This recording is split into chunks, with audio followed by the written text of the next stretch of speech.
Sem perder tempo, abra sua Bíblia comigo no Evangelho segundo escreveu São João. João capítulo de número 15. E o versículo é o de número 16.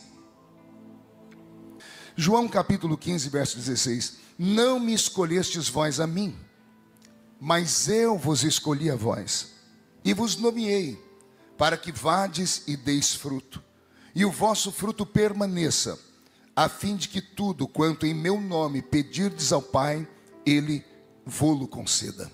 Amém, igreja? Como é um versículo só, eu vou ler mais uma vez para isso entrar no seu coração. Não me escolhestes vós a mim, mas eu vos escolhi a vós, e vos nomeei, para que vades e deis fruto, e o vosso fruto permaneça, a fim de que tudo quanto em meu nome pedirdes ao Pai, Ele vô-lo conceda. Amém. Feche a Bíblia, coloque no banco, na cadeira, e pegue na mão da pessoa mais perfumada do seu lado. Tentei bonito, não deu certo. Perfumado deve ter alguém. Isso, agora aperte a mão da criatura com carinho, até ela falar aleluia. Isso, pentecostal que não faz barulho, está com algum defeito aí de fabricação, né? Vamos orar nessa manhã? Pai, nós te exaltamos, nós te glorificamos. E entendemos que mais uma vez o Senhor nos agrupou aqui, porque com certeza o Senhor tem uma palavra para o nosso coração. Então, antes que eu comece a revelar os seus segredos, cerque esta igreja com a sua presença, e num raio de 5 quilômetros, onde houver um demônio alojado, eu dou a esses demônios uma palavra de ordem para que recuem, porque se não recuarem, serão queimados pelo poder da sua glória que aqui será derramada.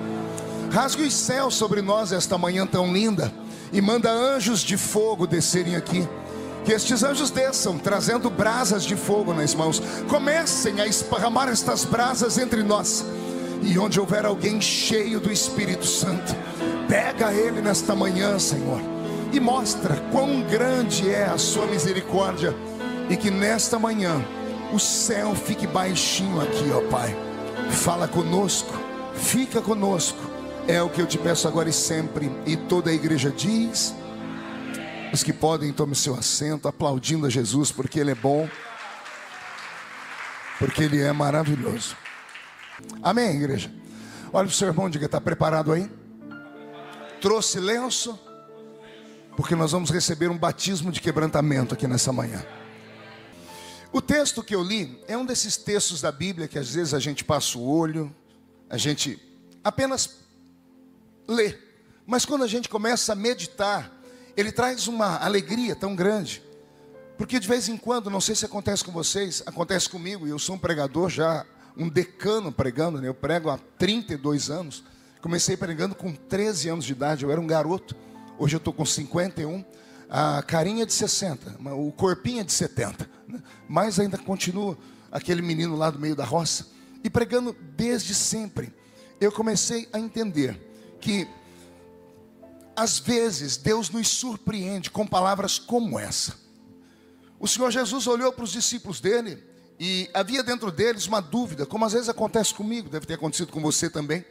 Naquela luta desenfreada de querer agradar a Deus, de querer ser um cristão melhor, às vezes a gente acaba escorregando, tombando, caindo, às vezes nos jogam pelo chão e a gente começa a se auto-sabotar. A gente começa a se cobrar demais. A gente pega um chicote e começa a se espancar. Às vezes nos tornamos os nossos próprios algozes. Muitas vezes o crente se torna o seu próprio juiz e o seu próprio executor. E isso não é mérito nosso apenas, de todos da Bíblia Sagrada, de todos da era da igreja cristã. Tem um cristão muito famoso, nós devemos muito a ele, seu nome era Martinho Lutero. Lutero tinha uma crise espiritual tão grande que ele quase surtou. Foi chamado no seu tempo de esquizofrênico, porque ele falava que via o diabo todos os dias, porque o diabo visitava de fato para acusá-lo dos seus pecados, e ele fazia de tudo para tentar buscar a intimidade com Deus e o perdão, e ele não conseguia. A história diz que Martinho Lutero usava silício, usava métodos de tortura cristã. Imagine um arame farpado amarrado na sua coxa, e aqui com uma válvula que você vai apertando para que o arame vá fincando mais firme dentro da sua perna. Ele usava isso quando a carne dele ficava exacerbada e o pecado vinha como uma avalanche, trazendo dentro dele uma loucura desenfreada por um desejo. Então ele apertava aquilo para que o arame entrasse na sua carne, para que ele se tratasse. Ele usava chicotes, ficava seminu na frente de uma cruz, batendo nas costas, pedindo a Deus perdão pelos seus pecados. E nada que Lutero fazia aliviava a alma dele. Então um dia, lendo a Bíblia, um texto saltou aos seus olhos: o justo viverá pela fé. E quando ele leu isso, o Espírito Santo falou para ele: Lutero, não é pelo que você faz, é pelo que ele fez. Não é por aquilo que você busca, é por aquilo que ele encontrou em você. E o Senhor falou com ele: não foi você que escolheu ele, Lutero, foi ele que escolheu você. E aí Lutero encontrou esse texto que eu li para vocês. Jesus olhando para os discípulos dizendo: não fostes vós que escolhestes a mim, fui eu que escolhi vocês. E eu faço uma pergunta para então criar aqui um pensamento: Jesus erra quando escolhe? Eu queria uma resposta. Vou perguntar de novo. Jesus erra ao escolher alguém? Não. Então me explique por que ele escolheu o Iscariotes, o Judas. Se ele não erra, como ele escolheu Judas? Se Deus não erra, como foi que ele escolheu Jim Swaggart, um grande pregador da década de 80 e 90? Os mais velhos aqui devem se lembrar dele. O maior evangelista pentecostal do mundo. Ele tinha programas de TV em mais de 200 países. Ele levou milhões de almas aos pés da cruz. Eu era garoto e colocava minha mão para orar com ele na televisão e não era crente ainda. Ele entrava dentro da minha casa quando nós éramos católicos. E aí, no auge da minha juventude, um dia ligo Fantástico e lá está Jim Swaggart. E a Globo gastou meia hora colocando ele, a igreja dele, e mostrando que aquele grande herói havia tombado, havia caído, havia cometido um pecado tão nojento e tão grosseiro, que fez com que o mundo todo, não disse a mim, eu disse o mundo todo, tivesse repúdio ao ato dele. Tanto que de lá para frente ele caiu no ostracismo. A pergunta que eu faço é: se Deus é um ser todo poderoso e ele é onisciente, e esse dom é um dom que só ele tem, a onisciência é saber tudo em todo tempo de todos. Imagine um ser que olha para você aqui agora, neste exato momento, e ele te vê ser plantado no ventre da sua mãe. E ele te vê aqui sentado agora e vê você ou descendo a rampa fria na morte, ou sendo arrebatado no último dia. Esse é Deus. Porque onde ele está não existe tempo. Tempo é uma coisa criada por ele para nos dar um norte, porque nós temos um pensamento limitado. Mas Deus não conhece tempo, não conhece hora. Deus criou a eternidade. E quando a eternidade terminar, ele continuará sendo Deus. Sua mente consegue viajar nesses pensamentos que eu estou dizendo? Eu estou só tentando te mostrar quem é Deus. Deus sabe tudo, em todo tempo, de todas as pessoas. Não existe a mínima possibilidade de alguém pegar Deus de surpresa.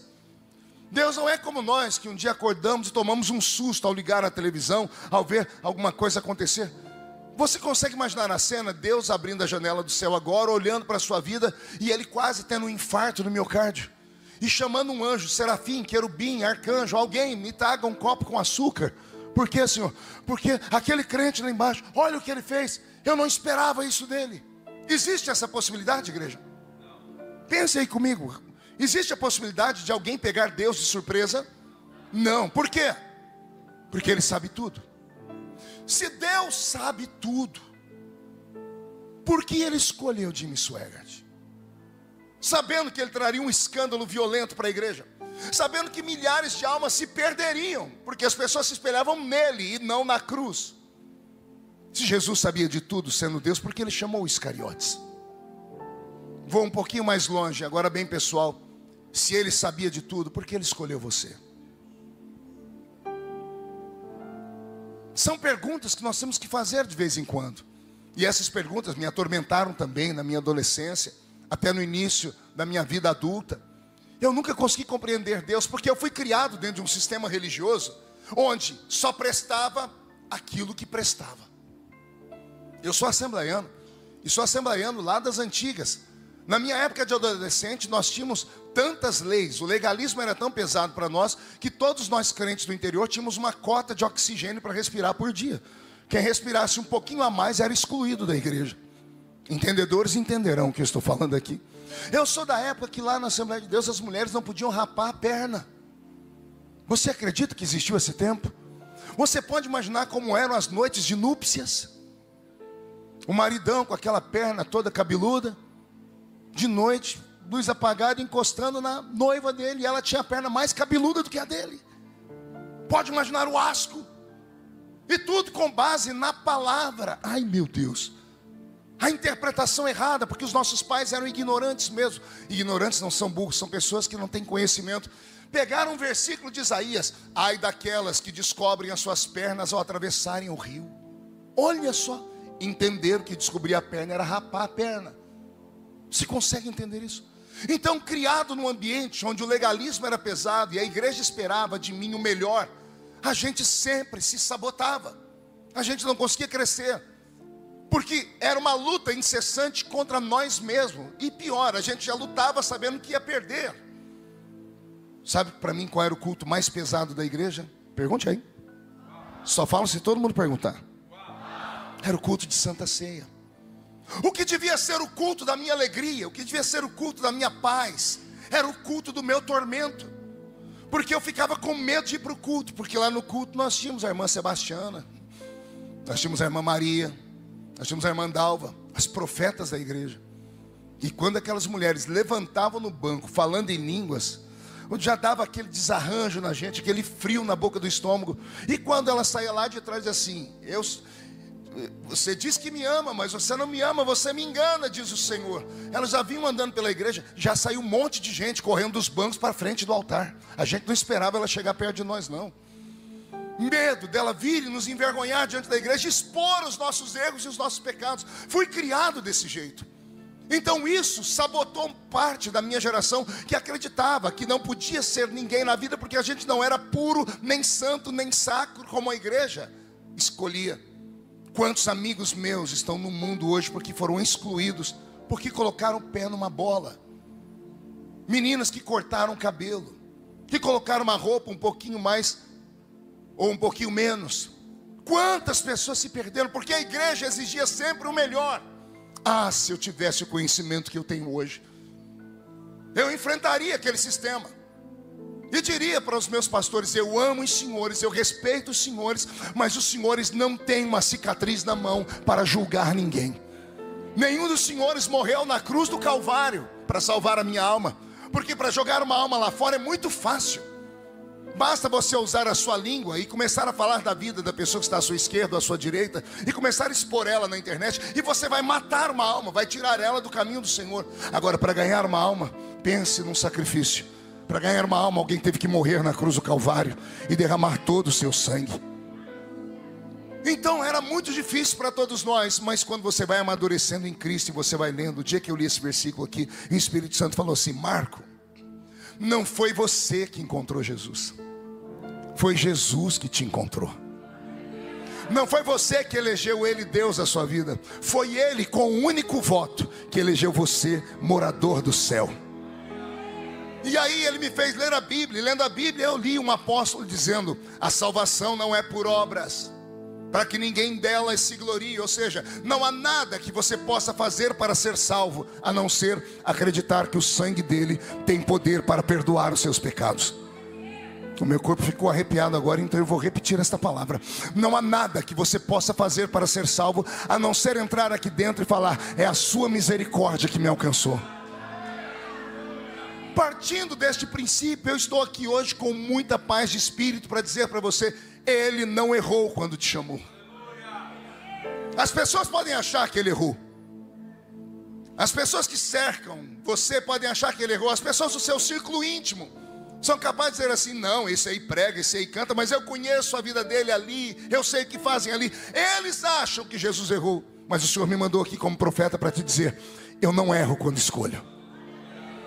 E aí vem a pergunta: se Jesus não erra, por que é então que Ele permite que tudo aconteça? Ora, imagine, você está na porta da sua casa e vem alguém pedir comida.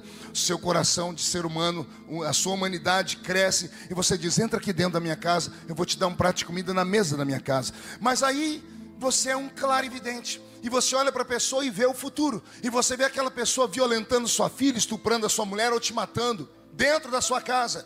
Vendo o futuro, você ainda chamaria a pessoa para entrar dentro da sua casa, sim ou não? Sim ou não? Não. Você que é patrão, que tem uma empresa, sabendo que aquele empregado no futuro vai te dar prejuízo, vai te levar na justiça, vai ser injusto com você, vai tentar te roubar, você daria emprego para ele, sim ou não? Não. Por quê? Porque nós somos racionais. Agora, porque Deus, sabendo de tudo, podendo inclusive interferir, ou não, Deus tem poder para tudo. Deus poderia ter impedido Jimmy Swaggart de pecar, poderia ter mandado um anjo na frente dele, como mandou um anjo na frente de Balaão, dizendo: para aqui. Balaão não via, mas até a jumenta via. Deus poderia ter impedido, mas Deus não impediu. Deus permitiu aquela miséria, aquele escândalo, aquela vergonha. Sabendo Deus que o prejuízo ia ser grande, por que mesmo assim Ele apostou em Jimmy Swaggart? Eu me emociono, porque eu já sei a resposta, porque eu orei bastante. Deus conhece cada um de nós, e Deus enxerga não apenas um palmo à frente do nosso nariz. Deus enxerga o amanhã, o depois do amanhã. Deus enxerga o futuro. Para tentar explicar Deus, deixa eu te dar exemplos humanos. Existe uma ilha nos Estados Unidos chamada Ilha de Manhattan. A Ilha de Manhattan é o coração financeiro do mundo. Lá estão os maiores especuladores do mundo, lá em Wall Street. E os grandes especuladores de Wall Street, eles parecem que são magos, porque eles não são Deus, mas eles têm a percepção do futuro e eles fazem investimentos. Existem 3 tipos de investimento no mercado financeiro: o investimento a curto prazo, a médio prazo e a longo prazo. Pessoas conservadoras que não querem perder fazem sempre investimento a curto prazo, porque eles já sabem o que vão receber, e quando vão receber vão lá e tiram o dinheiro, o seu lucro, com medo de haver uma mudança no ciclo econômico do país. O investimento a médio prazo já deixa de ser conservador, dependendo do que você faz, porque vai levar um tempo e você está atrelado àquilo para não poder tirar o dinheiro dali. Investimento a longo prazo é um risco sem tamanho, e os investidores de Wall Street fazem isso. Eles compram conglomerados de empresas que estão falidas. Ao comprar a empresa, eles têm já um mapa. Serão 10 anos para tirar todas as máquinas sucateadas, para levantar a empresa, para ela começar a funcionar. 10 anos. Eles vão tirar o capital, comprar aquilo, vão investir por 10 anos e esperam o lucro chegar daqui 15 anos. E eles fazem isso, fazem esse tipo de investimento. Se homens que não veem o futuro, só têm a percepção e a experiência da vida, conseguem investir há 15 anos, imagine o seu Deus. Sua mente não acompanhou o pensamento, o raciocínio? Vou falar de novo. Se homens que não têm bola de cristal pegam uma empresa falida e investem nela 15 anos, esperando o lucro daqui 15 anos, e eles não veem o futuro, imagine o seu Deus, que viu o futuro. Pastor, o que o senhor quer dizer? Eu estou dizendo que você, que é esse crente trabalhoso, rebelde, que ninguém te chama para nada, e muitas pessoas já te convidaram até para sair daquela igreja ou dessa outra, daquilo. As pessoas que não querem muito ser do seu ciclo, porque sabem que você tem vários problemas, e Deus não desiste de você, porque se Ele tivesse desistido de você, você não estaria aqui nessa manhã. Você estaria em casa, eu teria vindo da noitada, sabe Deus onde você estaria. Mas o seu desejo de estar na casa do Senhor é sinal que o Espírito Santo fica todos os dias te dizendo: continua, continua. As pessoas até dizem assim: mas por que essa criatura não vai para o mundo direto? Colocaram um apelido em você e você nem sabe. Quando você passa, te chamam de crente Raimundo. Um pé na igreja e um pé lá no mundo. Muitas pessoas disseram assim: melhor era não ter vindo. É porque essas pessoas só enxergam um palmo à frente do nariz delas. O eterno Deus, Ele viu essa pessoa aí, esse rebelde, esse crente Raimundo, daqui 10 anos, daqui 15 anos. E sabe o que Deus diz? O meu investimento é a longo prazo. O que hoje ninguém entende, daqui a alguns anos as pessoas vão compreender. E eu vou ser profeta agora. Se eu fosse você, eu dava um jeito de pegar o celular e tirar uma selfie com a criatura que está do seu lado agora. Por quê, pastor? Porque hoje ela está aí, você está desprezando ela, você até sentou um pouquinho de lado, até mudou de banco, porque você acha que essa criatura nunca vai ter nada na vida. Se você visse o que Deus já viu sobre ela, se você visse onde Deus vai colocar essa pessoa, você tiraria agora, porque amanhã, quando Deus exaltar essa criatura aí, quando Deus der um nome para ela, quando essa pessoa crescer, quando ela chegar lá em cima e você falar, era membro da minha igreja, era meu companheiro de culto, sabe o que vão falar para você? Vai mentir para as pulgas, rapaz. Todo mundo quer ser amigo de uma pessoa importante. Se eu fosse você, eu apostaria naquilo que Deus apostou. Aqui dentro nesta manhã não tem nenhum erro de Deus. Aqui dentro nessa manhã está o acerto de Deus. Você pode não acreditar no que eu estou falando, mas não precisa acreditar, basta você apenas deixar esta palavra entrar aí dentro. Estou plantando uma semente no seu coração. Essa semente vai crescer, vai germinar, vai dar fruto, e quem viver verá, para ver onde você vai chegar. Por quê, pastor? Porque não fostes vós que escolhestes a mim, diz o Senhor, fui eu que escolhi vocês.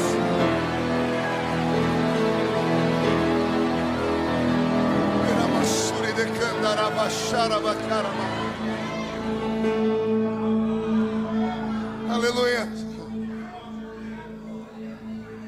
Jesus não quis criar uma igreja com super-homens. Jesus não quis criar um ministério com Mulher Maravilha. Ele pegou milhares de seres humanos e fez testes com eles. A esses seres humanos ele chamava de discípulos. A palavra discípulo é aluno. E ele era chamado de Rabi, Rabuni, Rabino, que significa mestre ou professor. Olha que interessante. Quanto tempo você é crente e não sabia disso? O rabi, o rabino é um professor, e o discípulo é um aluno. Quem era discípulo de Jesus era aluno dele. Erramos quando falamos que Jesus teve 12 discípulos. Ele teve milhares de discípulos. Somente no Sermão da Montanha, ele montou uma escola a céu aberto, copiando os gregos. Sócrates, Aristóteles e Platão tiraram os ensinos dos lugares fechados, da elite, e levaram para o povo. Jesus copiou eles, e ele montou um ministério itinerante. Ele pregava nas ruas, nas sinagogas, de vez em quando, mas mais nas ruas. No solapé da montanha, no sermão, Jesus está ali com 5.000 homens, fora mulheres e crianças. 15.000 alunos no mínimo. Uma imersão de um dia todo. Alunos que ouviam ele pregar. Depois disso ele foi depurando e foi separando. Ele foi dando estudos e foi aplicando provas. Depois que ele começou a dar provas pesadas, aquele ciclo de milhares de alunos foi se deteriorando. Chegou um dia em Lucas 10 que ele separou apenas 70. Dos milhares ele separou 70 discípulos e mandou eles irem de 2 em 2. Ao final de 3 anos e meio, que é quase uma faculdade, né? Porque uma faculdade normal são 4 anos. 3 anos e meio depois, de milhares de alunos, só restou na frente dele 12. Ele foi depurando, ele foi testando, ele foi aprimorando. E sobrou na frente dele 12 alunos. E esses 12 alunos, esses 12 discípulos, quando passaram em todas as provas, aí ele deu a eles um diploma de apóstolos. Daí os apóstolos. Então, quando alguém te perguntar quantos discípulos Jesus tinha, diga milhares. E aí se alguém falar, não, você dá esse ensinamento que eu estou dando. Aí ele transformou 12 discípulos, alunos, em 12 apóstolos, futuros postulantes a professores também. Quem entendeu até aqui, diga, eu entendi. Aí ele pegou esses 12. Você nunca se perguntou por que 12? Por que não 11? Por que não 13? Por que não 15? Por que não 5? O número 12 na Bíblia é um número profético. Tudo que acontece no Novo Testamento é um conserto do erro do Velho. Nós temos 2 testamentos na Bíblia por causa disso. O Velho Testamento foi um fracasso. Deus transformou o Velho Testamento num laboratório e criou uma igreja no Velho Testamento. E antes de você falar que eu estou pregando heresia, calma. Havia sim uma igreja no Velho Testamento. Uma igreja que faliu e fracassou. Uma igreja que faliu e fracassou, incluindo o seu próprio pastor. Quem era esta igreja? Era Israel. Pastor, mas igreja, o termo igreja é uma palavra grega, só tem no Novo Testamento. Pois é, a palavra igreja no Novo Testamento vem de um verbo, eclésia, ou eclesia, lá no grego, que significa chamados para fora. Isso é o termo igreja. O que é igreja? Aqueles que foram chamados para fora. Então vou te mostrar a igreja no Velho Testamento. Ur dos Caldeus, Mesopotâmia antiga. Deus entra dentro de uma tenda de um homem e fala com ele em espírito e diz assim para ele: levanta, sai da sua parentela e vai para uma terra que eu ainda vou te mostrar. Deus está falando com Abraão: sai da sua parentela, sai para fora. O termo igreja empregado na vida de Abraão, se é para sair, é o mesmo termo do Novo Testamento. Sai dela, povo meu. Temos uma igreja no Velho Testamento. De Abraão vem Isaac, de Isaac Jacó, e de Jacó 12 filhos. Dos 12 filhos, a composição da nação de Israel. O Novo Testamento é a repetição do Velho. Vem Jesus Cristo, se junta à sua família, e daqui a pouco ele seleciona, no meio de milhares, 12. E esses 12 vão dar início àquilo que Paulo vai chamar de novo Israel. O novo Israel está aqui na minha frente nessa manhã, tentando adorar a Deus. Então, o velho é a igreja que fracassou. Fracassou tanto que o líder da igreja, o pastor Moisés, começou às avessas, porque Jesus vai ensinar o que é um pastor. O bom pastor dá a vida pelas suas ovelhas. O pastor de Israel começou o ministério dele matando um homem, enterrando na areia, que foi Moisés. O próprio Moisés não deu conta de entrar na terra prometida. Olha que falência da igreja do Velho Testamento. O pastor levantado por Deus não conseguiu entrar em Canaã. O pastor de Israel levantou 3 milhões de almas. Pense no homem que começou com uma igreja com 3 milhões de pessoas. Pastor, de onde vocês tiram esses números? A Bíblia diz que saíram do Egito 600 mil almas de guerra. Almas de guerra, homens que tinham exatamente a idade de 30 anos, a emancipação dos judeus. Por isso o ministério de Jesus começa quando ele tem 30 anos. Homens com 30 anos eram casados e tinham pelo menos um filho. Então vai somando, um homem de 30 com a esposa e um filho. Homens com 30 anos ainda tinham o pai e a mãe vivo. Pai e mãe, 5 vezes 600, 3 milhões de almas. Moisés ganhou uma igreja de Deus com 3 milhões de almas. Ele só tinha uma coisa para fazer: tirá-los do Egito e levá-los para Canaã. Mas a prova do deserto foi pior. E nem Moisés conseguiu entrar na terra. Então o Novo Testamento, ele é a recriação do Velho com outros propósitos. Por isso a carta aos Hebreus diz: tudo que foi escrito no Velho Testamento foi escrito para que nós pudéssemos observar e não cair nos mesmos erros. Amém até aqui, igreja? Então aí Jesus pega e recomeça a igreja com 12. Aí eu repito a pergunta que fiz agora há pouco: por que 12? Eu sei que muitos que são teólogos aqui dentro vão dizer: pastor, exatamente pelo que o senhor falou. Se com 12 iniciou Israel, com 12 no Novo Testamento começa a igreja. A soma dos 12 do Velho com 12 do Novo, temos os 24 anciãos que estão lá no céu, diante do trono, intercedendo por Deus. Números proféticos, mas eu vou um pouquinho além. Eu me aprofundei nesses estudos e eu descobri coisas que vai te deixar extremamente feliz e também extremamente curioso. Eu descobri que esses 12 homens que Jesus chamou, cada um deles nasceu em um mês do ano. E o ano tem quantos meses? 12 meses do ano. Cada discípulo de Jesus nasceu em um mês do ano. O dia que eu descobri isso, eu fiquei louco. Eu peguei todos os estudos que eu tinha da igreja católica lá em Israel, viajo muito para Israel, e quando eu vi que cada discípulo de Cristo havia nascido em um mês do ano, eu falei: tem um mistério aqui. E eu fui cavar o mistério. Eu só fui compreender quando, curioso, fui ler os livros da minha esposa, que é psicóloga. Sou muito curioso, comecei a ler os livros dela, de Freud e outros mais, e descobri que Freud, aquele psicanalista austríaco, mapeou a raça humana, selecionando milhares de pessoas, e percebeu que pessoas nascidas no mesmo período do ano têm as mesmas aptidões. E isso não tem nada a ver com misticismo.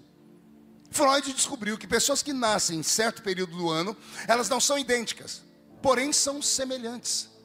As pessoas acabam tendo os mesmos gostos, os mesmos sentimentos, as mesmas aptidões. E aí eu comecei a enlouquecer. Aí eu peguei lá no livro de Jó, Deus falando assim para Jó: eu criei os signos do zodíaco. Você já leu isso na Bíblia ou não? Então, mas você não lê a Bíblia, ué. Quando lê a Bíblia você vai entender. Deus falando para Jó: eu criei os signos do zodíaco. Comecei a estudar os signos do zodíaco, e sabe a que conclusão eu cheguei? Que existe um ensinamento através dos astros que são muito mais antigos do que a própria civilização como nós conhecemos. Isso vem antes da Torre de Babel. Porque todas as civilizações do mundo mapearam os céus.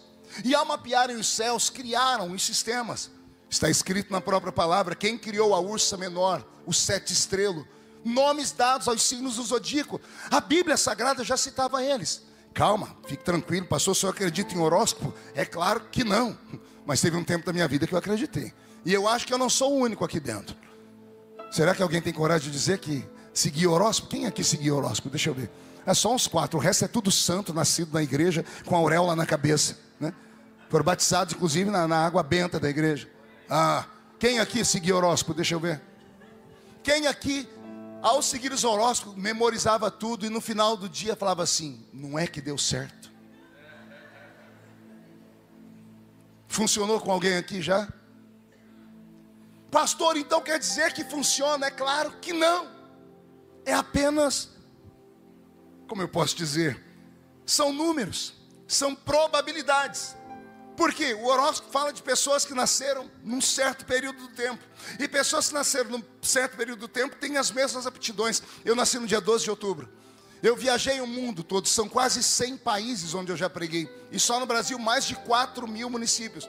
Ainda ontem, no culto que eu preguei à noite, o pastor no púlpito fez questão de dizer, eu nasci no mesmo dia que o senhor, dia 12 de outubro.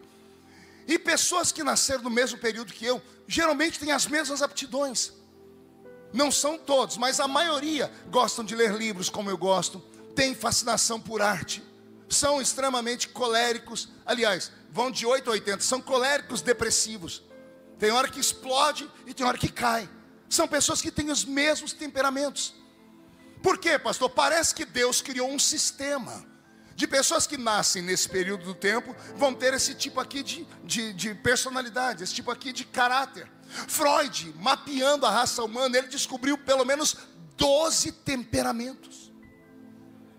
Olha que interessante. Aí Jesus escolhe 12 discípulos e cada um nasce num período do ano. E aí eu comecei a estudar, dentro da psicologia, cada um dos discípulos. E eu comecei a rir muito, porque eu falei, Deus é tremendo. Jesus selecionou 12 para dar a seguinte explicação. Nesses 12 eu tenho todos os temperamentos da humanidade. Um dos 12 discípulos é você.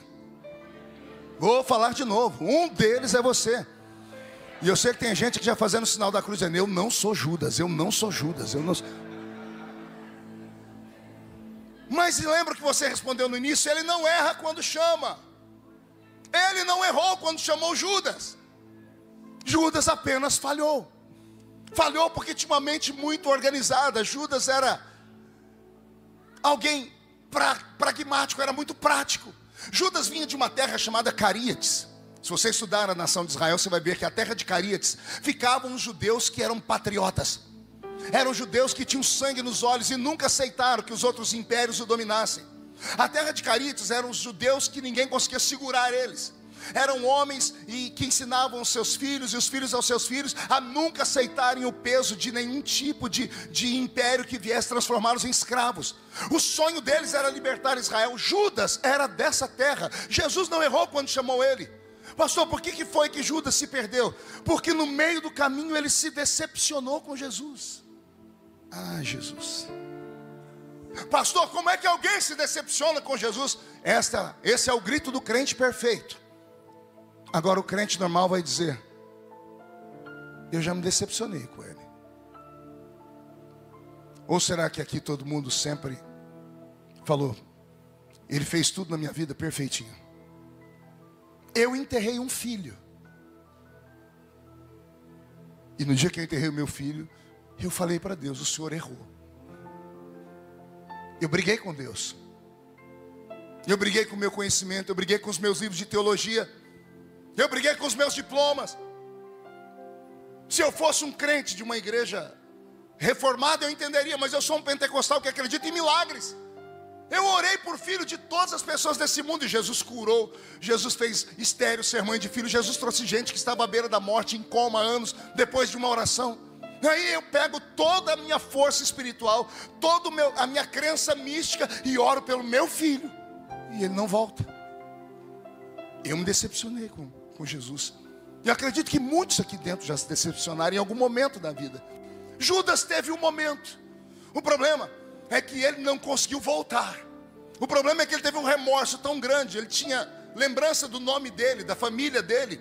E a família dele era feita de homens de coragem, que quando pegavam uma coisa iam até o fim. E quando ele viu que ele traiu Jesus, quando a ficha dele caiu, o remorso foi tão grande sobre ele, que ele não quis mais nem viver. E tudo por causa de uma palavra de amor.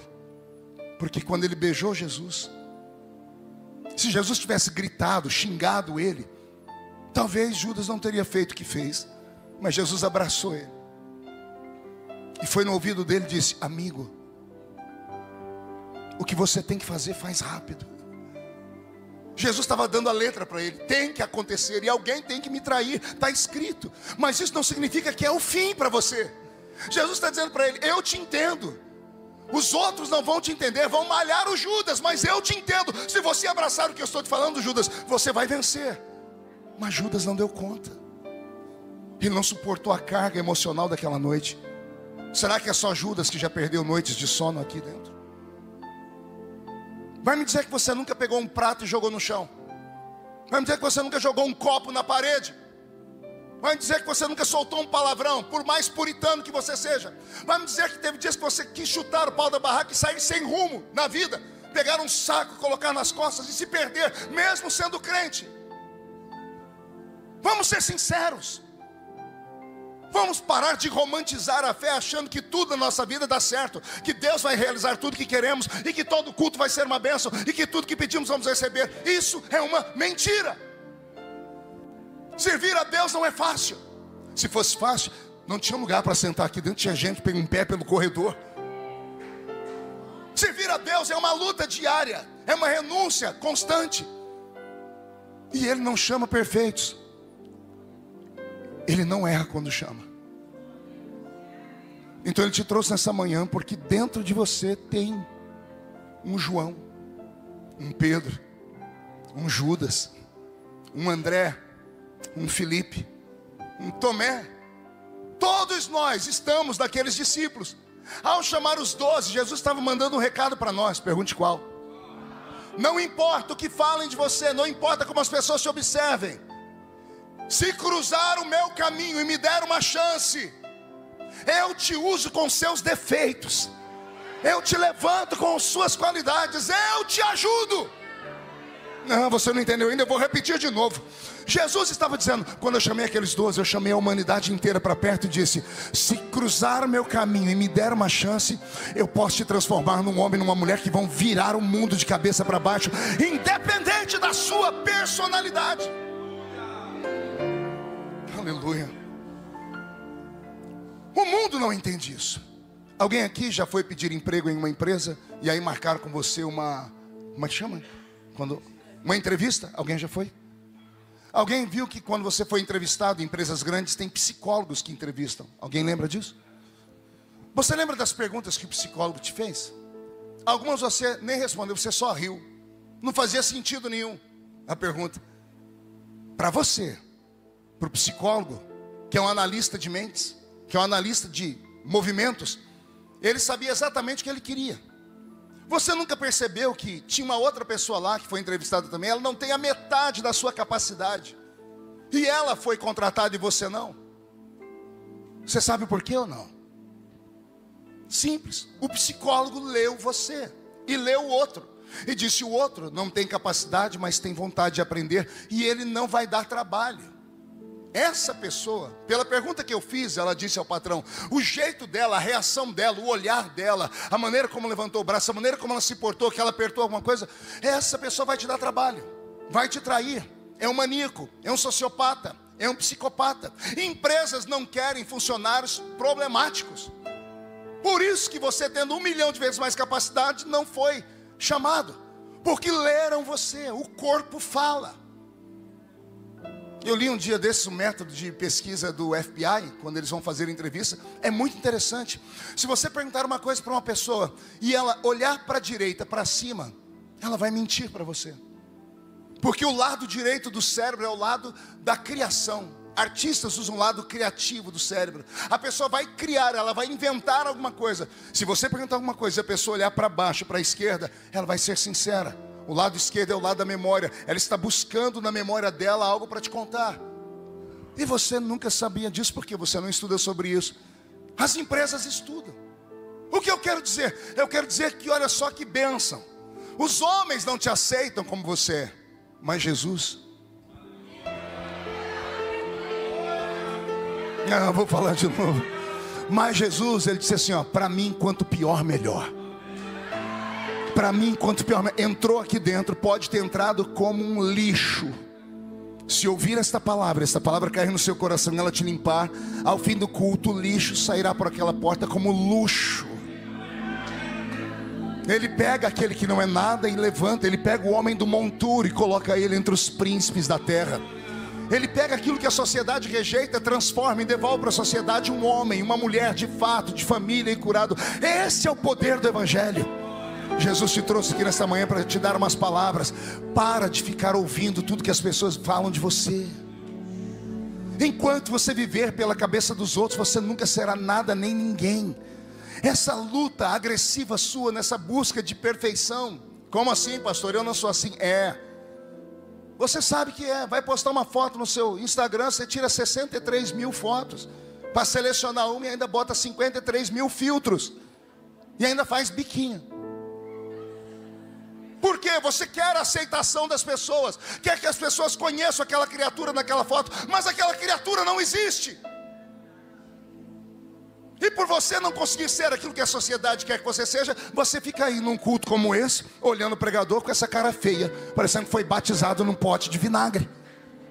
Vou apelar. Vem para um culto como esse de domingo, na manhã em que Jesus ressuscitou, por isso que o domingo de manhã é especial, e fica olhando o pregador com esse olho seco, parecendo olho de sapo que morreu no dia de enchente. Vem para um culto de alegria, porque isso aqui não é velório, nosso Cristo ressuscitou, e fica olhando o pregador com essa boca travada, essa boca de aço, essa língua de ferro e esse queixo de concreto. Ah, pastor, o senhor não sabe o que eu tenho passado. Não sei, não quero saber. Eu não consigo cuidar nem da minha vida. Como é que eu vou cuidar dos outros? Ah, pastor, mas falam mal de mim. A criatura tem 5 seguidores. 3 falou mal, ela quer pular da ponte. O mundo me odeia. Eu tenho 9 milhões de seguidores. E eu sou político e pastor. Quer entrar nos comentários da minha mídia social? As pessoas falam, como é que o senhor aguenta? Simples, eu fiz uma escolha. Eu sei quem eu sou. Vou falar de novo. Eu sei quem eu sou. Ao saber quem eu sou, eu ignoro o que falam de mim. Aliás, nem tudo. Eu ignoro os que estão abaixo de mim. Porque quem não chegou onde eu cheguei, o que fala só vai falar por 2 coisas: inveja ou por pura maldade. Então ao invejoso eu dou um beijinho no ombro, ao maldoso eu entrego na mão do Senhor. Agora quando eu vejo que alguém, meu assessor fala, falaram do Senhor, quem é? A criatura está acima do Senhor, aí eu vou para cima. Porque aí eu vou trazer aquela criatura para o meu lado. Agora se eu descer lá onde está aquele Zé Mané, que não tem nome. Eu nasci na Vila Tatu, mas o outro nasceu na esquina do sovaco sujo. Eu vou parar para ouvir essas pessoas? Não. Me basta o que Deus fala sobre mim. Porque se Ele me escolheu, Ele viu alguma coisa boa em mim. Não vou falar de novo. Se Ele te escolheu, Ele viu alguma coisa boa em você. Criatura, reage, anima-te. Pare de dar ouvido a esses derrotados. Eu vou liberar uma palavra profética. Eu vou repreender nesta manhã o espírito de piolho que está sobre a sua cabeça. Pastor, que espírito é esse? Piolho é aquele bichinho que anda pela cabeça dos outros. Eu repreendo isso, você não vai andar mais pela cabeça de ninguém. Ah, pastor, mas não tem mais nem menos. Quem fala de você não paga as suas contas. Não morreu na cruz do Calvário por você. Não te visita quando você está doente. Não põe um prato de comida na sua mesa e você vai dar ousadia a esses coveiros de igreja. Essas pessoas que estão na igreja desde a época de Noé. Alguns não são tão velhos, mas pisaram no barco sobre o do dilúvio lá. Nunca se deram bem na vida. São extremamente religiosos. A pessoa acha que é mais santa do que o próprio Deus. E ficam te apontando o dedo, ficam cobrando de você. Manda essas pessoas encontrar um tanque cheio de roupa suja. Manda eles lavar a roupa.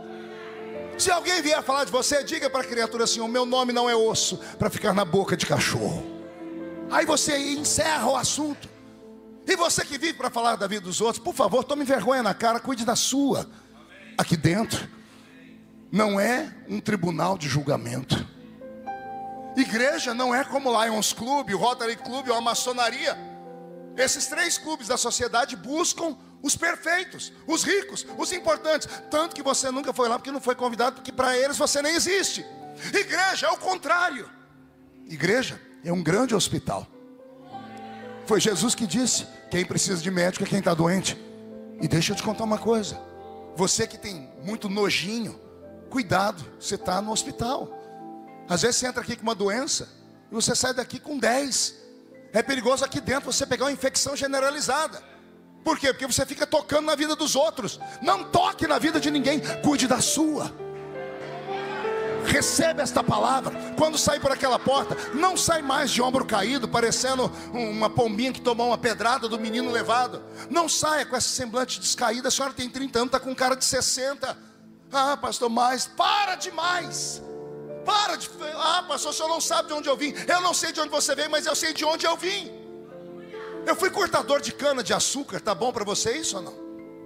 Sabe o que é cortar cana de açúcar? Pegar um facão saranha e entrar no meio de um matagal cheio de cobra, cheio de todo tipo de bicho peçonhento, sem ter uma luva, porque a família era extremamente pobre. Eu enfrentei isso. Eu ponhei laranja, algodão, café. Morávamos em 12 pessoas dentro de 2 cômodos. Você consegue imaginar o que é isso? Morar em 12 pessoas em 2 cômodos? Vou te dar uma letra. Imagine que na minha casa pinico.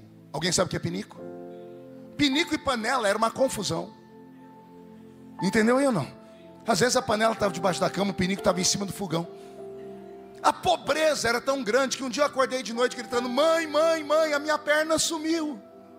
A minha mãe falou: você está louco, moleque? Não, mãe, eu estou coçando a minha perna e não sinto. A minha tia gritou: você está coçando a minha perna.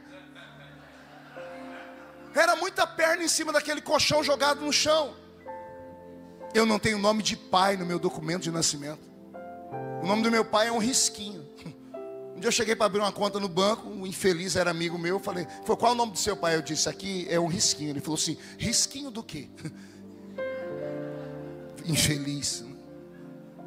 Eu tinha tudo, todos os motivos do mundo para não ser ninguém. Minha mãe não sabe ler nem escrever até hoje. Essa cabeçona aqui, ó, nasceu com 8 buracos nela, feito pela agulha de tricô da minha mãe.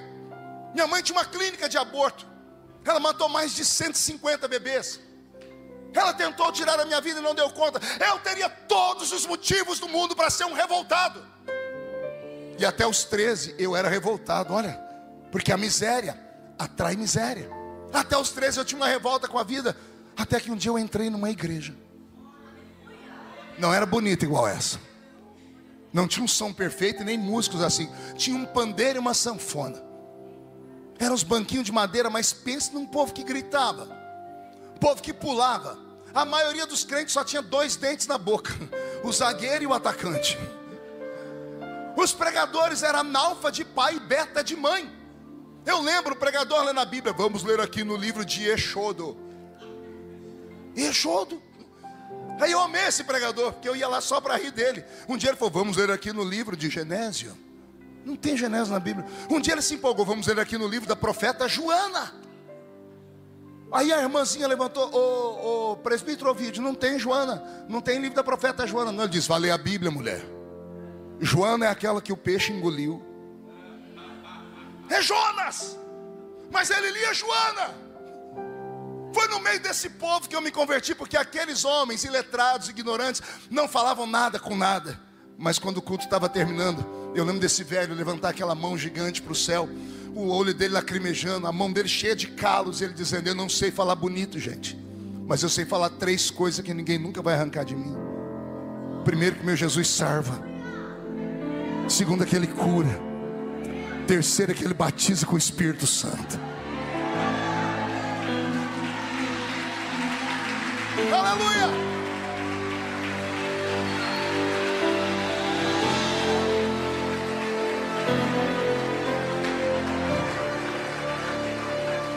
Olha o que Deus fez na minha vida.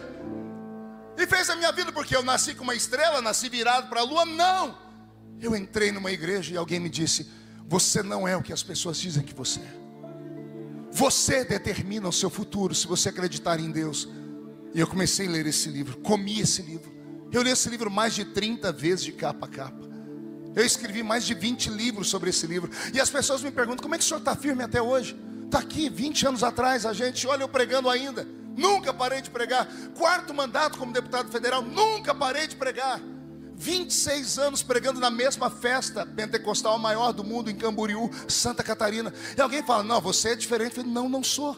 É porque eu nunca deixei de acreditar naquilo que a Bíblia diz sobre mim. Lutas eu tenho, violências, já passei muitas, calúnias, só Deus sabe que eu já passei. Tudo comigo vai para o Jornal Nacional. Você é só no Instagram, comigo vai para o Jornal Nacional. Tem gente aqui que me acompanha há muito tempo, já deve ter surtado: meu Deus, olha lá, agora acabou, agora não tem mais jeito. Daqui a pouco, olha eu de pé de novo pregando. Aí quando eu estou no lugar, as pessoas perguntam: qual é o seu segredo? Eu digo: simples, os meus pés estão fincados em uma rocha. O vento sopra e eu sou como um caniço do deserto. Eu envergo, vou até lá no fundo, e quando alguém diz morreu, olha eu me erguendo de novo. Porque eu sei que o meu Redentor vive. Eu sei que foi Ele que me escolheu. Não interessa o que os homens falam de mim, não me interessa o que pensam de mim. O que interessa é o que Deus pensa de mim. Alguém tem esse mesmo pensamento que eu aqui? Então levanta a mão direita para o céu, por favor. Chacoalhe ela assim, olha. Quem estiver filmando faz uma tomada disso. Põe a mão no ombro de quem está do seu lado, com carinho e respeito. Agarre a criatura assim, isso. Se ela fizer cara feia para você, fala para ela: é melhor obedecer o pastor, que passou dos 50, o médico falou para não me contrariar. Agarrou? Chacoalha a pessoa agora até ela ficar irritada. Não, é para irritar ela, isso. Você estava com vontade, chacoalha. Diga para ela: Deus te trouxe aqui para isso, ó. Sacode, sacode, sacode, diga: para isso. Deus te trouxe nessa manhã para sacudir a sua identidade. Deus está sacudindo a sua história, a sua chamada, a sua família. Deus vai sacudir o seu trabalho, a sua vida profissional. Deus vai levantar o seu filho, Deus vai levantar a sua filha. Deus vai colocar você em destaque. Quem viver, verá para ver o milagre que vai acontecer. Porque não fostes vós que escolhestes a mim, eu vos escolhi a vós.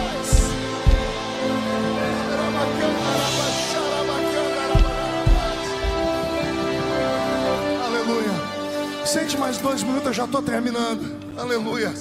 Eu estou sentindo Jesus aqui dentro. Estou sentindo Jesus aqui dentro. Vai haver um avivamento na sua vida essa semana. Até o final deste dia de domingo, você vai sentir uma paz, uma alegria. Cuidado quando sair por aquela porta. Você entrou carregado, você vai sair tão leve que é perigoso você sair voando. Segura a criatura quando sair por aqui. A comida hoje vai estar mais gostosa. À noite, quando você for para algum lugar, o perfume vai estar mais perfumado. As cores vão estar mais vivas. Por quê, pastor? Porque Jesus está te dando uma outra perspectiva de vida. Ele está te dizendo: fique em paz, fui eu que te escolhi. Eu não erro quando eu escolho. Você é um investimento a longo prazo, é só isso. Então as pessoas é que se virem. Elas é que têm que aprender a te suportar. Elas é que têm que aprender a aguentar você até o fim. Por quê? Por causa das coisas que Deus tem para você lá na frente. Eu vou encerrar pegando dos 12, 1 para contar a história dele. Pedro, o único discípulo que tinha 3 nomes: Pedro, Cefas e Simão. Olha os mistérios da Bíblia. O único que Jesus chamou por 3 nomes. Por quê? Pergunte a mim por quê. Quando você é muito íntimo de uma pessoa, você acaba colocando nomes nela. Sim ou não? A minha esposa chama-se Edileuza. Esse ano a gente completa 32 anos de casados, para a honra e glória de Jesus. Só que carinhosamente eu chamo ela de Edileuza, chama ela de. E aí de vez em quando eu estou em casa, eu falo assim: Edileuza, ela fala para mim: por que você me chamou assim? Foi porque é o seu nome. Não, você só chama assim quando tem algum problema. O que está acontecendo? Códigos. Acontece isso com vocês também? Pois bem, então é assim. Jesus tinha Pedro. Quando Jesus estava alegre, ele chamava ele por um nome. Quando Pedro fazia uma besteira, Jesus chamava ele de outro nome. De vez em quando Jesus botava outro nome. Pedro era íntimo dele. Jesus chamava ele de Pedro, às vezes. Só que quem conhece a Bíblia sabe que Jesus é judeu e Pedro também é judeu. Amém? Só que Pedro não é um nome judeu. Pedro é um nome grego. E tem significado. Então está aqui Pedro. Pedro é o discípulo que só erra na Bíblia. Jesus colocou um apelido nele. Alguém lembra do apelido? Homem de pouca fé. No interior, homem de pouca fé é bullying. Não é bullying. Só quem é da roça vai entender isso aqui. Alguém conhece bullying? Aquele negócio que coloca café. Então Pedro é um homem bullying, porque é um homem de pouca fé. Ninguém entende piada aqui dentro. Tem que desenhar a piada. Pedro é o homem que afunda, é o homem que acaba com o culto no dia que Jesus vai lavar os pés dos discípulos. Ele consegue acabar com o culto, porque ele não queria que Jesus lavasse o pé dele. Pedro é o homem que arranca a orelha do soldado. Pior momento da vida de Jesus. Jesus está cuspido, esbofeteado, com as mãos amarradas, e Jesus está tendo que ir no chão, pegar uma orelha, colar na cabeça do soldado e falar: Pedro, tem que te ensinar até nessa hora. Se eu precisasse, eu oraria ao Pai e Ele mandaria legiões de anjos. Pedro é o discípulo que Jesus um dia chamou ele num canto e falou: Pedro, vigia. Por quê? O diabo quer cirandar com você. Pedro é o discípulo que Jesus um dia vai repreender ele e fala que quem está dentro dele era um demônio. Está chegando a minha hora de partir. Pedro diz: tem pena de ti mesmo. Jesus diz: para trás de mim. Não ouvi? Não, tem alguma coisa errada. Quem está ali errando é Pedro. Jesus fala: para trás de mim, Satanás. Por que ele não falou: para trás de mim, Pedro? Jesus falou: para trás de mim, Satanás. Mas calma aí, Satanás é muito pesado. Vamos diminuir. Devia estar dentro de Pedro Zé Pilintra. Sim ou não? Exu Caveira, Tranca a Rua, Preto Velho, Pombagira. Não. Quem estava dentro de Pedro? Quem é Satanás? A estrela caída? O príncipe do inferno? O arqui-inimigo de Deus? Só meditando nisso você vai entender quando Jesus olha para os 12 e diz: um entre vós é o diabo. Aí todo mundo diz assim: era Judas, era Judas. Não era Judas, era Pedro. O diabo estava dentro de Pedro, andando ao lado de Jesus por 3 anos e meio. Por que é que Jesus teve tanta paciência com ele? Nenhum discípulo erra tanto quanto ele. Aí um dia Jesus falou assim: Pedro, vem cá. Pedro chegou perto, todo mundo rindo, tá? É uma reunião, Jesus vai chamar: vem cá, Pedro. Todo mundo rindo de Pedro. Vai. Todo mundo dizendo assim: o que ele fez dessa vez? O próprio Pedro perguntando: o que eu fiz dessa vez? Calma, Pedro. Aí Jesus diz assim: gente, não se escandalize, eu vou mostrar para vocês quem é Pedro hoje.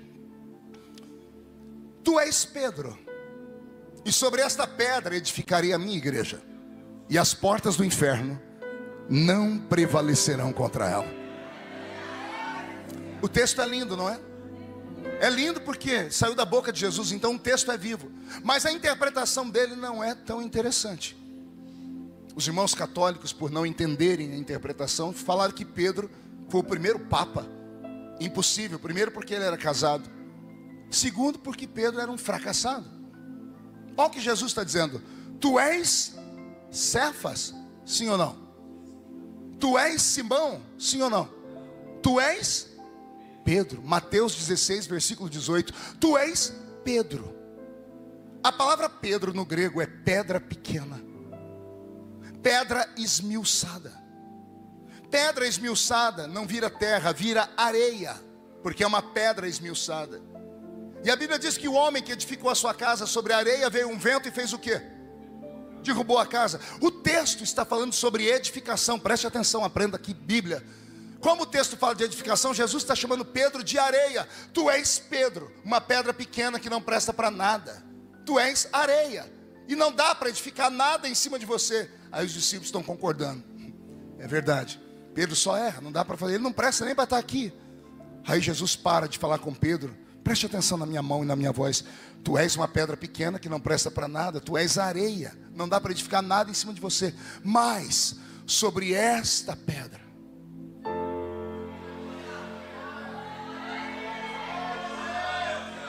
Entenderam? É um diálogo. Pedro e Jesus. Tu és uma pedra pequena que não presta para nada. Não dá para edificar nada em cima de você. Mas sobre esta pedra Jesus é a pedra, é a rocha, é a pedra de esquina, é a pedra angular, é a pedra da nossa salvação, é a rocha de Meribá. Tu és uma pedra pequena que não presta para nada, mas sobre esta rocha eu edificarei. Não se apavore e não se escandalize. Eu edificarei. Em cima de você não dá para edificar nada, mas em cima de mim dá para edificar tudo.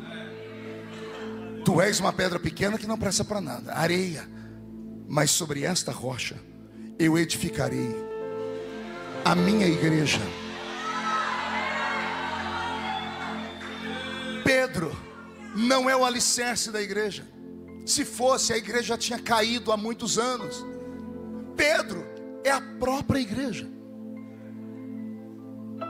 Como Pedro é a própria igreja, ele só erra, o diabo já morou dentro dele, já cirandou. No inferno o diabo grita: se Pedro é a igreja, eu vou acabar com ela. Pedro estende os dois braços, assim. Me pegue pela cintura, Pedro. Eu sou seu escudo. Tu és uma pedra pequena que não presta para nada, mas sobre esta rocha eu edifico a minha igreja. E o diabo diz: então eu acabo com ela. E Jesus vem para frente e diz: mas as portas do inferno não prevalecerão contra ela. Quer pegar Pedro? Tem que passar por cima de mim. Quer pegar o fraquinho aqui? Ele não é nada, mas eu sou. Ele é areia, mas eu sou a rocha. Ele cai, mas em mim ele está edificado. Obrigado, Pedrão. Olha que coisa bonita. Aleluia. Aí é esse Pedro que depois de ouvir Jesus falar que ele não presta para nada, Jesus vai fazer assim: olha, eu entrego nas suas mãos a chave da igreja. Quer meditar comigo em 1 minuto? Já estou acabando. Por que Jesus não chamou João para ser a igreja? Não era melhor? João é equilibrado, gente. João é misericordioso. Filhinhos, não pequeis, mas se pecardes, tendes um advogado para com o Pai. Por que Jesus não chamou André, extremamente educado? Teríamos uma igreja educada. Por que Jesus não chamou Filipe? Filipe era o político do ministério. Ele foi lá e ganhou o tal do Natanael, um judeu que não havia dolo. Por que Jesus não chamou Judas, o patriota? Aquele que morreria pela religião dele, pelo país dele. Não. Jesus pegou o discípulo que só fazia coisa errada. O discípulo com quem ele teve paciência. O discípulo que quando o diabo entrou dentro dele, Jesus disse: para trás de mim, Satanás. Pedro fica. O diabo vai embora, mas Pedro fica. Se Pedro fosse membro de alguma das igrejas que eu conheço, ele não chegaria nem a ser diácono. Por que Jesus apostou tanto nele? Porque Pedro é o modelo de igreja. Eu, vindo de onde vim, com a vida que tive, não conseguiria ser João jamais. Não conseguiria ser André, nem Felipe. Mas quando eu olho para Pedro, eu digo: ei, Pedrão, ainda bem que você existiu, viu? Porque de vez em quando eu sou igual a você. Eu afundo. Ando vitorioso, ando em cima das águas. Daqui a pouco eu afundo. Como é que pode alguém que faz coisas boas daqui a pouco fazer uma coisa ruim? Eu sou Pedro. Eu sou Pedro quando arranca a orelha do soldado, querendo usar a minha força, acreditando, esquecendo que a força dele é maior do que a minha. Eu sou Pedro. Quando atrapalho um culto, não deixo ele lavar os meus pés, que eu acho que eu sou ou santo demais ou pecador demais. Em Pedro nós nos espelhamos, porque se teve solução para ele, tem solução para qualquer um aqui dentro. Pedro dá os piores ensinamentos para nós, mas tem uns também, quando ele acerta, ele faz um gol de letra. Jesus deu uma bronca naquela multidão do início da minha pregação, 5.000 homens, mulheres e crianças, porque Jesus viu que eles começaram a andar atrás dele por causa de pão, peixe e milagre. Aí Jesus começou a apertar. Foi saindo um, saindo outro. Um dia Jesus ficou tão bravo, ele disse: podem sair de perto de mim e ir embora. E Jesus saiu andando sozinho. Ele escutou uns passos. Ele olhou para trás, está vindo 12 gatos pingados. Os 12. Ele olhou para eles, os 12 devem ter até recuado de medo. Jesus disse: e vocês? Não vão embora também não? Todo mundo abaixou a cabeça. Pedro levantou a cabeça e abriu a voz. Olha o que ele diz: e para onde iremos nós? se só tu tens palavra de vida eterna. Só tenho alívio quando eu estou perto de ti. Só perto de ti eu sou alguém. Só o Senhor tem paciência comigo. Só o Senhor acreditou em mim. E aí Jesus grita: não fostes vós que escolhestes a mim, fui eu que escolhi todos vocês. Que Deus te dê uma semana de paz. Que Deus visite os seus filhos. Que Deus se revele para você daqui até domingo. Que essa semana seja a melhor semana da sua vida. Não haverá segunda-feira brava, será uma segunda-feira de conquista. As pessoas vão ver um brilho diferente nos seus olhos. E você vai dizer: até aqui me ajudou o Senhor. Fica de pé comigo, por favor. Feche os olhos. Eu queria fazer uma oração especial. Eu estou sentindo de fazer essa oração aqui no altar. Posso? Eu não sei se alguém vai atender o meu convite, mas como eu já passei dos 50, não tenho muito que dar satisfação a ninguém. Eu vou fazer o convite. Se você vier, amém. Se não vier, amém também. Só vou pedir que todos fechem os olhos, para não constranger as pessoas. Eu queria orar aqui na frente hoje, só com os Pedros da igreja. Só com as pessoas que tentando acertar acabam errando. Só com as pessoas que às vezes não se aceitam. Depois que cometem algum tipo de erro, se mutilam, se cortam. Chegue bem perto do altar, chegue mais perto, para caber mais gente. Isso, pode vir chorando. Isso é igreja. Igreja é acolhimento. Igreja é busca de melhorar. O nome do seu Deus, Pedro, ainda é Jeová Jiré, o Deus da providência. Eu ministro sobre os seus filhos valentes, que vieram à frente do altar. Podem ser fracos, mas são corajosos. Podem ser fracos, mas são sinceros. E vieram à frente do altar dizendo: me ajuda, Deus. O Senhor não errou quando chamou esse pessoal. O Senhor viu algo dentro deles que nós às vezes não vemos, nem eles viram ainda. Mas há um potencial dentro deles. E quem viver verá, para ver o que o futuro vai mostrar. A minha intenção com esta oração é que o Senhor os proteja, que o Senhor os revista de autoridade, e que nesta semana o Senhor os torne invisíveis aos olhos do mal. O diabo vai procurá-los e não vai achá-los. A língua ferina não vai tocá-los, porque alguns estão no limite. Então essa semana é a semana que o Senhor vai recalibrá-los, o Senhor vai reerguê-los, o Senhor vai revesti-los. E eles então encontrarão força para encontrar o destino deles. Ah, Senhor, alguns aqui têm um destino tão brilhante. Alguns aqui vão dar tanto orgulho para a família. Alguns aqui vão trazer tanto orgulho para a igreja, para a sociedade. Ah, meu Deus, como nós seres humanos somos limitados, mas o brilho do Senhor está sobre eles. O futuro mostrará, porque não foram eles que te escolheram, foi o Senhor que os escolheu. E a todos os demais, Senhor, inclusive aqueles que querendo vir à frente não tiveram forças, que o Senhor os anime também, que nesta semana o Senhor se revele para eles, e que nesta semana ainda o Senhor mostre que o Senhor é grande, e que o Senhor não erra quando escolhe. Peço que todos levantem a mão direita para o céu aberta comigo, fechem os olhos e repitam a minha oração em nome de Jesus.